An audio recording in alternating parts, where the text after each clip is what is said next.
Yeah, the platform. Look, we never had any problems with any platforms. The Ukrainian side has always been very clear that we are ready to meet in Turkey, in the Holy See, in Switzerland. So there are many platforms. We don't have problems with the platforms. Unfortunately, it's the Russian side that wants to, pick platforms, dates, and so on and so forth. Our delegation came here because we are committed to peace, because we will never allow anyone to accuse us that we are an obstacle to peace. We are not, and we use every opportunity, however small, to advance the process. As to the European leaders and what we expect unity in Europe, and we expect strengths. This is why, for example, Minister Sibiha was taking part in EU Foreign Ministers' Council recently. He was talking with his foreign minister's colleague. And President Zelensky, by the way, today, takes part in important formats with the European leaders. We insist that the pressure on Russia must be maintained and strengthened even as the diplomatic and peace process goes on. We think it does not contradict each other. Actually, pressure helps.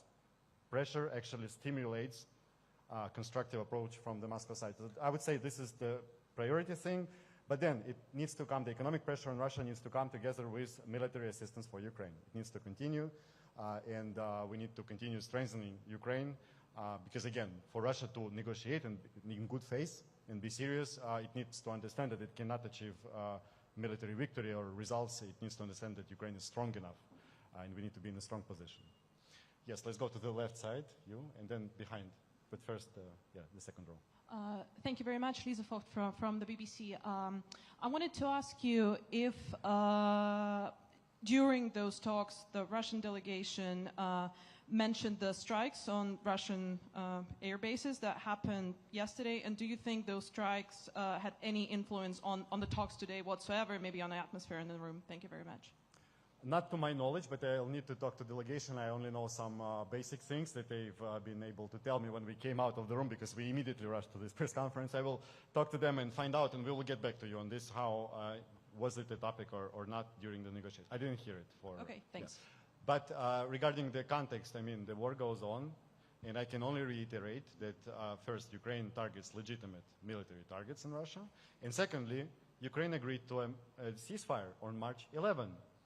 And if Russia agreed to a ceasefire, I guess the planes would be intact right now. Please, your colleague behind. Thank you very much from China's Xinhua News Agency. What do you think is today's biggest breakthrough for today's talk? Could you tell us the biggest breakthrough for today? Secondly is, could you tell us the details of the prisoners exchange for second time? Could you confirm the details of the prisoner exchange with Russia the second time?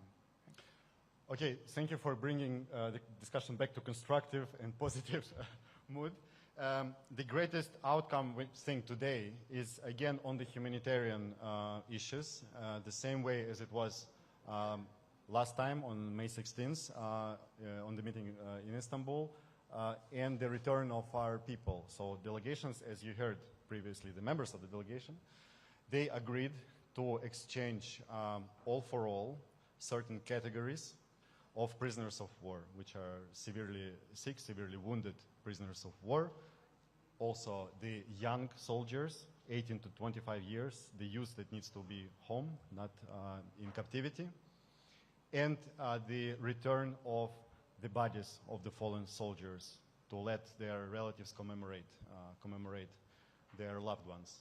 So we think these humanitarian issues are very important for us. For Ukraine, there is, I'd say, no greater value than human lives. And if a meeting lets us bring back some people, any number, then we think it's a success. It's already a success. It's already worth it. And it was the case back then when we agreed 1,000 for 1,000, and it's the case now.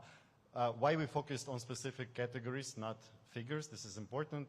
All for all principles inside these categories.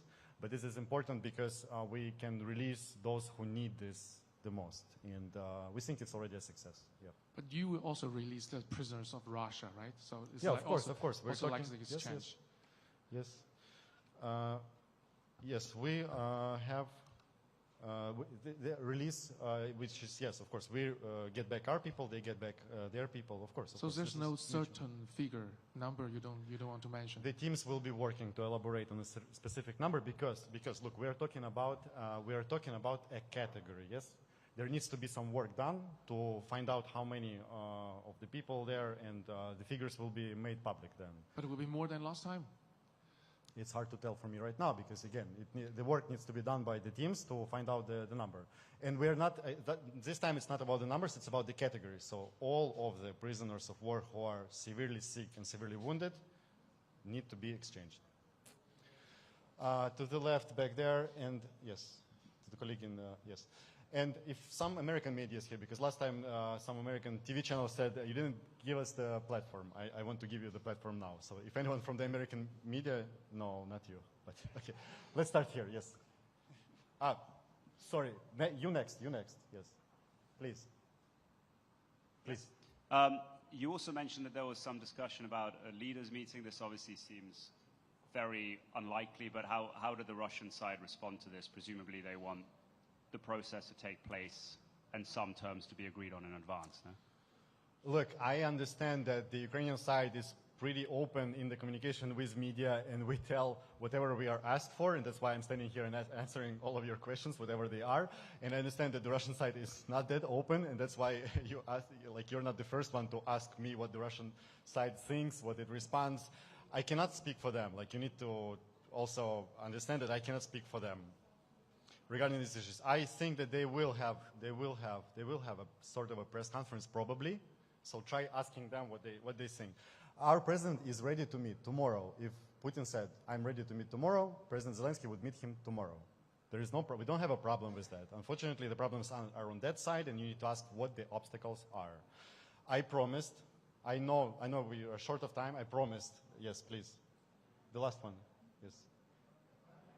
Please, the last one. Yeah, and I'll go. You can ask, actually, I will hear you.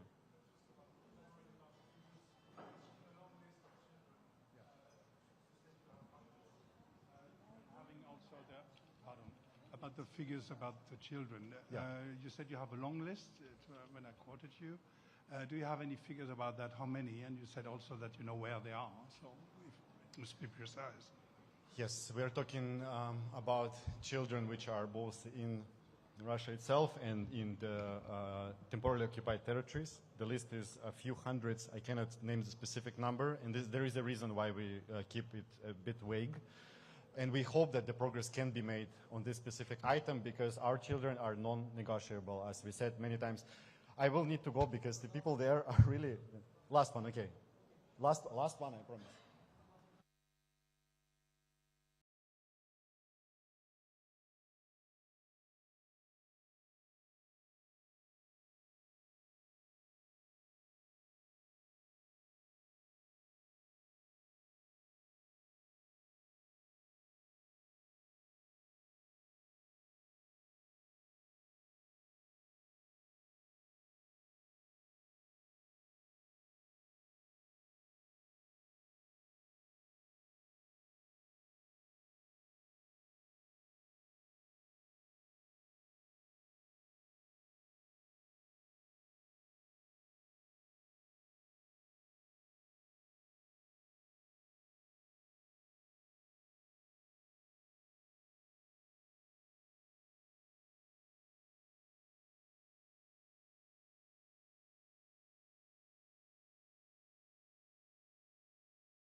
Ses deneme. Şöyle alalım. Şöyle. Tamam. If I could get everyone's attention for now, we will kindly ask you to make your way towards the garden area, please. That is the current program. If you could kindly make your way towards the garden area outside, we would really appreciate it. For their turn.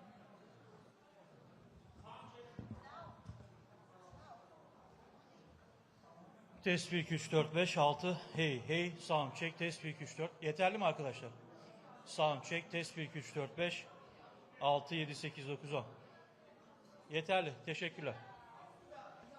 Sound check. Test 1, 2, 3, 4, 5, 6, 7, 8, 9, 10. Hey, hey. Sound check. Test 1, 2, 3, 4, 5, 6, 7, 8. Tamam. Teşekkürler.